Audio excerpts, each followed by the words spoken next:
Estamos em 2026, ano eleitoral. E o que isso significa? Bom, que você vai ser bombardeado por uma série de informações sobre economia. Meu nome é Vinícius Almeida, eu sou aluno de economia da USP e produzo conteúdo para facilitar a sua vida. Muitas dessas informações que você vai receber serão ditas por pessoas que nunca leram uma página de um livro de economia. E, nessa hora, é muito importante que alguém esclareça esse tipo de dúvida. E essa é a minha proposta a partir da série Calma Lá Meu Patrão, onde eu vou analisar algumas frases que você provavelmente já ouviu ou vai ouvir em algum ponto de 2026 sobre economia e a gente vai debater um pouquinho sobre elas. A frase número 1 é: o Brasil está quebrado. Existem infinitas maneiras da gente rebater essa afirmação, e eu vou fazer isso a partir da análise da dívida pública brasileira, que é um assunto que tem se mostrado de crescida importância ultimamente e várias pessoas estão discutindo. A Secretaria Nacional do Tesouro estima que em 2026 a dívida pública brasileira vai chegar em 82,5% do PIB, o maior nível desde a pandemia. Mas será que isso é necessariamente ruim e motivo para desespero? A dívida pública, ela é basicamente o dinheiro que o governo necessita para fazer a economia e os serviços públicos funcionarem. A dívida pública, ela é contraída quando o governo gasta mais do que arrecada. E isso pode acontecer por diversos motivos.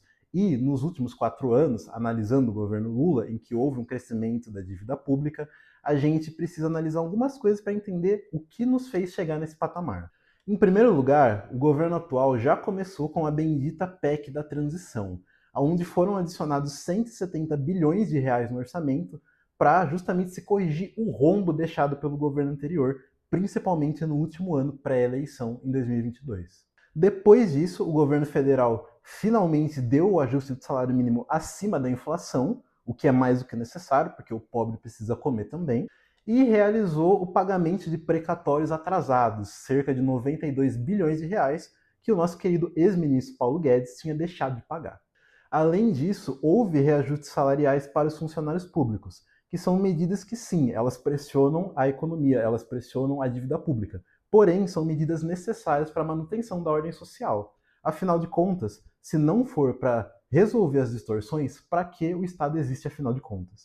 E você deve estar pensando, tem solução para isso? Sim, não é uma solução tão simples, é uma solução que passa por um plano que precisa ser construído, mas tem solução. A primeira coisa, muito importante, baixar os juros reais. Eu já disse em outro vídeo que quanto maior é a taxa Selic, maior é a taxa de juros, maiores são os juros da dívida pública e, consequentemente, a dívida pública aumenta também. Então, baixar os juros gradativamente, de forma a não causar um choque na economia, já é o primeiro passo para você conseguir reduzir a dívida pública. Estimular o crescimento econômico via obras de infraestrutura, investimento na saúde, investimento na educação, também é muito importante, já que o Estado tem a função de se garantir como um mecanismo de desenvolvimento social. Então, a prioridade do Estado precisa ser direcionar os recursos nos investimentos e não priorizar os rentistas que ganham sim com a dívida pública estando alta, ainda mais com uma taxa Selic de 15%.